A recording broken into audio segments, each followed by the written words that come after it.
Morning, સ્વાગત છે બધા નવા બ્લોગની અંદર. તો આજે આપણે બતાવીશું કે આપણે કઈ જગ્યાએ ફરવાનું છે અને કઈ જગ્યાએ જવાનું છે. તો અત્યારે આપણે ફાઇનલી આવી જશે આયરી જગ્યા ઉપર. જુઓ આટલા બધા આપણા ઢોકો ચરી જશે, બરાબર. અને આ બાજુ પણ નાનો રડો પણ ચરી ગયો છે. જો આખું મોટું જે ખેતર છે અંદર બધા ચરી રહ્યો છે. હું તમને બતાવું. જો આટલામાં બધું ચરી ગયો છે. મોટું જે ખેતર છે. અત્યારે કોઈ વાવણી છે નહીં ખેડૂતોની, એટલે અત્યારે કોઈ વાવેલું છે નહીં. એટલે અત્યારે આટલો બધા ઢોરો ચરે તો કોઈ ચિંતા છે નહીં. બધી ગાયો આપણી ફરી છે અને અડધી પેલી બાજુ પણ જઈ છે. તો આજે કઈ બાજુ કન્ટેન્ટ છે આપણો એ બધું હું તમને બ્લોગમાં બતાવીશ. તો બ્લોગમાં બને રહેજો, બરાબર. મળીએ સીધા આગળ જઈ. ફાઇનલી આપણે આવ્યા હતા તો ગાય હજુ આવી નહીં છે. જો આટલે બંબો પડી જાય છે, પાણીનો બંબો પડે છે. આપણે પેલો કાડો રહ્યો એ ભરાઈ જાય એટલે તોગડી ગાયો આપણી આવે છે. તો પછી ગાયો આવે એટલે એને ખાડા પર પી દઈએ. જો પેલી કમ પાણી જતું હતું કમ બુરી કાઢી છે ટેખાળા નાખીને. મૂક્યું ને એટલે બુરી છે આપણે ટેખાળા નાખીને આ દિવસો વાસ્યું તો આટલે ડાયરેક્ટ પાણી આપીએ, બરાબર. તો પી દઈએ આપણે ગાયો. પછી બધી કાદોમાં ભરવાની તૈયારી છે એટલા માટે, બરાબર. તો ગાયો આવે એટલે ડાયરેક્ટ મળીએ અને પાણી જાય છે. ઉપરથી બંબો પડી જાય છે. આ બધું જશે કૂતરું અને આ બધું જો જગ્યા છે સાફ કરેલી છે. તો ચલો પછી મળીએ ને ગાયો આવે એટલે. પછી આપણે પાણી પીવરાય ને ડાયરેક્ટ ગાય લઈને આવી જઈએ છીએ. આ બાજુ ચાલતા અરે ખેતરની અંદર આર્યા લોકેશન પર આવ્યા છીએ. જો લોકેશન છે એને આપણે ફાઇનલ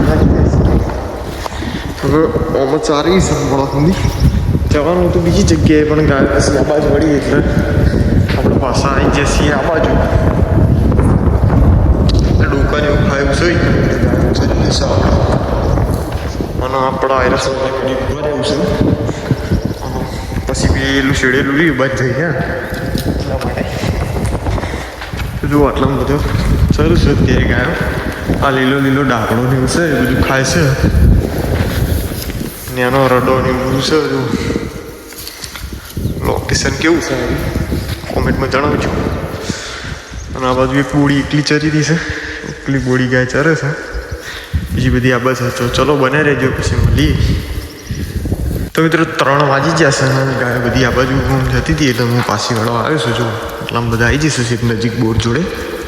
અને અત્યારે વરસાદનું વાતાવરણ કર્યું છે. જો આવી જાય તો કદાચ ખાઈ જાય તો સારું. જેમ કે બિચારી ગાયને ચરવાનું ખૂટી ગયું છે એટલે ચરવાનું થઈ જાય જો વરસાદ આવી જાય તો. કેમ કે બિચારી જુઓ અત્યારે તો આવા ડોકો ચરી રહી છે ને આવો બધો ખેતર તો યાર અત્યારે શેડેલો પડે છે એટલે કશું ખાયું છે નહીં. એટલા માટે વરસાદ આવી જાય તો બહુ સારું. જુઓ વાદળો તો કાળો મેસ જેવો થઈ જશે. બધો ચોખ્ફેર જોઈ લો.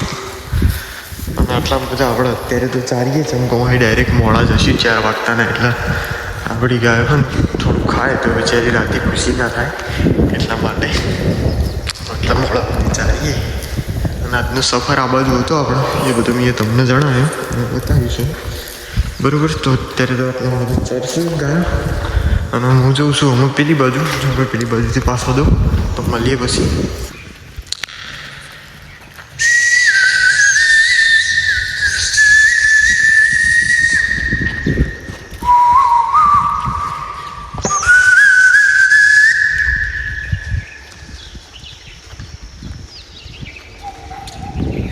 તો મિત્રો જુઓ ગાયોમાં ઘર બાજુ હેડી છે. ખેતરમાંથી આવીને ડાયરેક્ટ આમાં 4 વાગે હેડ્યા હતા તે 4:30 જેવું થયું છે ને ગાયો હેડી છે ઘર બાજુ.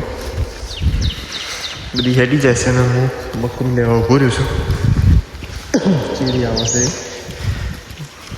એ ગાયો જાય છે. બકરું હજુ આવ્યું છે. તો આજનો બ્લોગ આપણે આટલા ખતમ કરીએ છીએ. તો તમને અમારો બ્લોગ વિડીયો કેવો લાગ્યો કોમેન્ટમાં જરૂર જણાવજો. આજનો સફર બતાવ્યો એમાં મજા આવી હોય તો આપણી ચેનલને સબસ્ક્રાઈબ કરતા જજો જે પણ મિત્રો હોય. મળીએ કાલે એક નવા બ્લોગ સાથે.